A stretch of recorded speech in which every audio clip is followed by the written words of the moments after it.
দিন সারা বাংলাদেশে মধ্যে প্রথম নারায়ণগঞ্জ জেলায় সেই শহীদদের স্মরণে সেই 54 জন শহীদ, যার মধ্যে 23 জন শহীদ আমাদের নারায়ণগঞ্জের মধ্যে যারা জীবন দিয়েছে এবং অন্যান্য যারা আছে তারা বিভিন্ন জেলায় বাসিন্দা। তো আমাদের সেই শহীদদের স্মরণে আজকে আমাদের নারায়ণগঞ্জে স্মৃতিস্তম্ভ হবে, সেটা আমাদের জন্য একটা গৌরবের বিষয়। কিন্তু আমরা যদি তার চিত্র তাকিয়ে দেখি, শুধু স্মৃতি স্তম্ভ দিয়েই জুলাই অভ্যুত্থানের চেতনা যে মুখে তুলে দিচ্ছেন সেটা দিলে হবে না। আজকে দেখতে পাচ্ছি জুলাই অভ্যুত্থানের যোদ্ধারা চিকিৎসার অভাবে মৃত্যুবরণ করছে, তার দায় কি এই অন্তর্বর্তীকালীন সরকার এড়াতে পারে?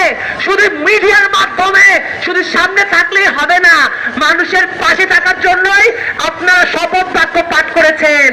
আপনারা হাজার হাজার মানুষের রক্তের উপর দাঁড়িয়ে সেই শপথ বাক্য পাঠ করেছেন। সেই জায়গা থেকে সেই হাজার হাজার শহীদ এবং আহতদের যোদ্ধাদের আপনারা তাদের কথা বার্তা না শুনে তাদের খোঁজ খবর না নিয়ে শুধু স্মৃতিশোধ দিয়েই তাদের কার্যক্রম চালাতে পারেন না।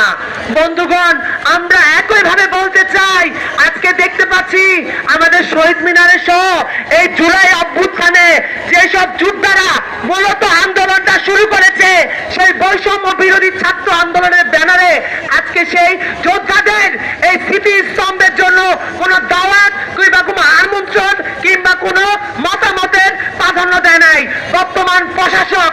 আমরা তার তীব্র নিন্দা জানাই। এই অভ্যুত্থান আপামর জনগণের, তাই এই অভ্যুত্থানের নিয়ে কোনো কার্যক্রম করবে তাহলে সকলের মতামতকে প্রাধান্য দেওয়ার প্রয়োজন। আমরা বলতে চাই, সেই জায়গা থেকে আজকে যারা এই সুবিধাবাদী রাজনীতি করছে, আজকে যারা এই বৈষম্য বিরোধী ছাত্র আন্দোলনের ব্যানারকে একটা বাণিজ্যের পরিণত করছে, তার জবাব এই বাংলার জনগণ দিবে। যেভাবে করে আওয়ামী লীগ সরকার মুক্তিযুদ্ধটাকে কেন্দ্র করে আজকে মুক্তিযুদ্ধকে কলঙ্কিত করেছে, তার জবাব 24-এর ছাত্র জনতা দিয়েছে।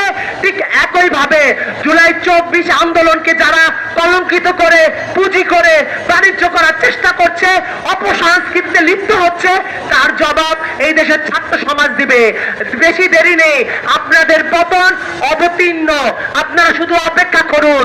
আজকে আপনারা জায়গায় জায়গায় চাঁদাবাজি, ছিনতাই, লুটপাট এবং বিভিন্ন জায়গায় মহড়া দিচ্ছেন, সেটা জনগণ জানে কাদের টাকায় কিভাবে করে আপনারা দিচ্ছেন। আপনারা ঠিক আওয়ামী লীগ আমলে রাজনীতিটা করছেন, শুধু নামে বলছেন নতুন বন্দোবস্ত। আমরা একই সাথে বলতে চাচ্ছি, আজকে শুধু এই যে যুবদল কর্তৃক যেভাবে করে একটা হামলা সংঘটিত হয়েছে, সেই জায়গা থেকে আমরা বলছি, যেই দলই অপরাধ করুক অপরাধের সর্বোচ্চ শাস্তির ব্যবস্থা করবে। এটাই হবে নতুন বাংলাদেশের অঙ্গীকার। শুধু কোন নির্দিষ্ট দলের ক্ষেত্রে আন্দোলনকে কেন্দ্র করে, কোন দলকে কেন্দ্র করে বিচার ব্যবস্থা যেন না চায়। আগামী বিচার ব্যবস্থা হবে যেই অপরাধ করবে তার সর্বোচ্চ শাস্তি।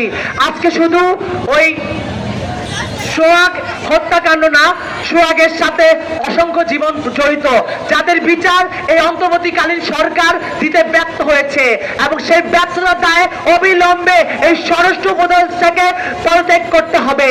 আমরা একইভাবে বলতে চাচ্ছি, এই আন্দোলন যখন একইভাবে নিভে যাচ্ছিল, তখন আমাদের দেশে প্রাইভেট বিশ্ববিদ্যালয়ের শিক্ষার্থীদের অবদান কোনো অংশে কম না। তারা যদি ঝাঁপিয়ে না পড়তো, এই আন্দোলনের অগ্রগতি হতো না। আমরা আজকের এই সমাবেশের মধ্যে দিয়ে এই জুলাই হত্যার বিচারের দাবি জানাই এবং একই সাথে সারা দেশে মব, সন্ত্রাস এবং এক নৈরাজ্যকর পরিবেশে যারা দায়ী তাদের গ্রেফতার এবং বিচারের ব্যবস্থা করতে হবে। এবং নারায়ণগঞ্জে সেই 6 জন অন্তর্বর্তীকালীন 6 জন উপদেষ্টাকে আজকে আমরা পরিষ্কারভাবে বলতে চাই, আমাদের দীর্ঘদিনের দাবি ছিল নারায়ণগঞ্জ জেলায় একটি স্বায়ত্তশাসিত পাবলিক বিশ্ববিদ্যালয় হবে এবং একটি মেডিকেল কলেজ হবে। আপনারা প্রতিবারই বলছেন হবে হবে হবে। আমরা দেখতে পাচ্ছি ক্ষমতার পালাবদল হয়েছে, কিন্তু আমাদের ছাত্র সমাজের আকাঙ্ক্ষার পরিবর্তন হয়নি। আমরা একই সাথে নারায়ণগঞ্জ জেলায় একটি স্বায়ত্তশাসিত পাবলিক বিশ্ববিদ্যালয় এবং মেডিকেল কলেজের জোর দাবি জানাই। আজকের মতো আপনারা যারা শুনছেন সবাইকে আবারও অভিনন্দন জানাই এবং আমাদের যে জুলাই যোদ্ধা সাংবাদিক জিসান আজকে 2 মাস ধরে কারাগারে বন্দী। আজকের সমাবেশের মধ্যে থেকে সেই যোদ্ধাকে আমরা অনুপস্থিত হিসাবে দেখছি। আমাদের গায়ে লাগে, কারণ আমরা এক কাতারে আন্দোলন করেছি। আজকে বিনা কারণে তাকে 2 মাস ধরে আজকে সে আওয়ামী লীগ কায়দায় বর্তমান সরকার তাকে হাজতে বন্দী রেখেছে। আমরা অবিলম্বে আমাদের সাংবাদিক বন্ধুকে মুক্তির দাবি জানাই, আমাদের সাংবাদিকদের মুক্ত চিন্তার দাবি জানাই, আমাদের সাংবাদিকদের স্বাধীনতার দাবি জানাই। সেই জায়গা থেকে আপনারা যারা শুনছেন সবাইকে সমাজতান্ত্রিক ছাত্র ফ্রন্টের পক্ষ থেকে আবারও রক্তিম শুভেচ্ছা। আগামী 16 জুলাই সমাজতান্ত্রিক ছাত্র ফ্রন্টের মাসব্যাপী কর্মসূচির অংশ হিসাবে জুলাই অভ্যুত্থানে নারায়ণগঞ্জের 54 জন এবং সারা বাংলাদেশে সেই শহীদ ভাই এবং বোনদের স্মরণে সন্ধ্যার দিকে মোমবাতি প্রজ্বলন করা হবে। আপনারা সবাই সমাজতান্ত্রিক ছাত্র ফ্রন্টের সেই ডাকে সাড়া দিবেন। সেই জায়গা থেকে আপনাদের প্রতি আহ্বান রইল, আমাদের আন্দোলন চলমান, আমাদের প্রতিটা আন্দোলনে এই তরুণ সমাজের ভূমিকা থাকবে। সেই জায়গায় আপনারা পাশে থাকবেন, ঐক্যবদ্ধ হবেন এবং ফ্যাসিবাদী ব্যবস্থার পরিবর্তনে সামিল হবেন। সবাইকে ধন্যবাদ জানিয়ে আজকের মতো কর্মসূচি এখানে শেষ। অধিকারী নেতৃবৃন্দ এবং কিছু ব্যক্তিগত কিছু লোক যারা আমাদের এই আন্দোলনে যুক্ত হয়েছে, আজকে আমাদের যে ভাইরা, যে বোনেরা এবং আমাদের সাংবাদিক বন্ধুরা আমাদের কথা শুনছেন, সবাইকে সমাজতান্ত্রিক ছাত্র ফ্রন্ট এবং এই জুলাই অভ্যুত্থানের 1 বছর পূর্তি উপলক্ষে শুভেচ্ছা জানাচ্ছি। আমাদের আজকের আয়োজনে উপস্থিত আছেন সমাজতান্ত্রিক ছাত্র ফ্রন্ট নারায়ণগঞ্জ জেলার সাধারণ সম্পাদক ছাত্রনেতা নাসিমা সর্দার। আমাদের মাঝে উপস্থিত আছেন সমাজতান্ত্রিক ছাত্র ফ্রন্ট সরকারি তুলারাম কলেজের সংগঠক ছাত্রতা ইফতি আহমেদ জিহাদ। আমাদের মাঝে উপস্থিত আছেন সমাজতান্ত্রিক ছাত্র ফ্রন্ট সরকারি কদম রসুল কলেজের সংগঠক এবং বৈষম্য বিরোধী ছাত্র আন্দোলনের সূচনা লগ্ন থেকে যে লড়াকু যোদ্ধা আহমেদ রবিন স্বপ্ন। উপস্থিত আছেন আমাদের বন্দর উপজেলায় সমাজতান্ত্রিক ছাত্র ফ্রন্টের সংগঠক এবং এই আন্দোলনের কর্ণধার নাফসিন আহমেদ জিসান। আমাদের মাঝে উপস্থিত আছেন নারায়ণগঞ্জ কলেজ শাখার শিক্ষার্থী সিফাত ইসলাম তুহিন। উপস্থিত আছেন আমাদের হাজী মিসির আলী কলেজের শিক্ষার্থী সামিয়া খান সিমি সহ আমাদের যে ভাইরা এবং যে বন্ধুরা আমাদের কথা শুনছেন সবাইকে আবারও রক্তিম অভিবাদন। বন্ধুগণ, অনেক কথা বলা আছে, কিন্তু সময় স্বল্পতার কারণে সকল বিষয়ে আলোচনা করা যেতে নাও পারে। আমরা বলতে চাচ্ছি, নারায়ণগঞ্জ জেলায় 54 জন মানুষ শহীদের মাধ্যমে আজকে আমরা এই গডফাদার এবং এই খুনের রাজত্ব থেকে শামীম ওসমানের এই আন্দোলনের মধ্যে দিয়ে পদত্যাগের মাধ্যমে আমরা নারায়ণগঞ্জে ভেবেছিলাম একটা স্বাধীনভাবে এবং মুক্ত চিন্তার মাধ্যমে একটা দখল দায়িত্বের পর একটা অবসান ঘটিয়ে একটা মুক্তমনা পরিবেশ তৈরি হবে।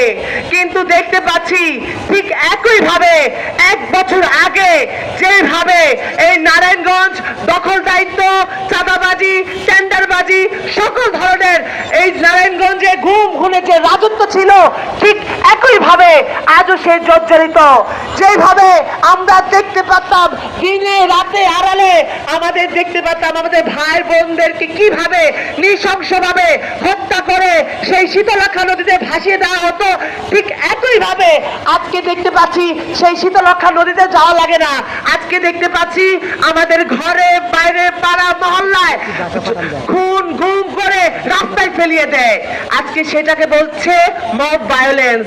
আমরা দেখতে পারবো আজ থেকে 10 মাস ধরে এই 5ই আগস্টের পর আমাদের 174 জন বিনা কারণে আমাদের গণধুলাই বা যে কোনো মবের শিকার হয়ে মৃত্যুবরণ করতে হয়েছে।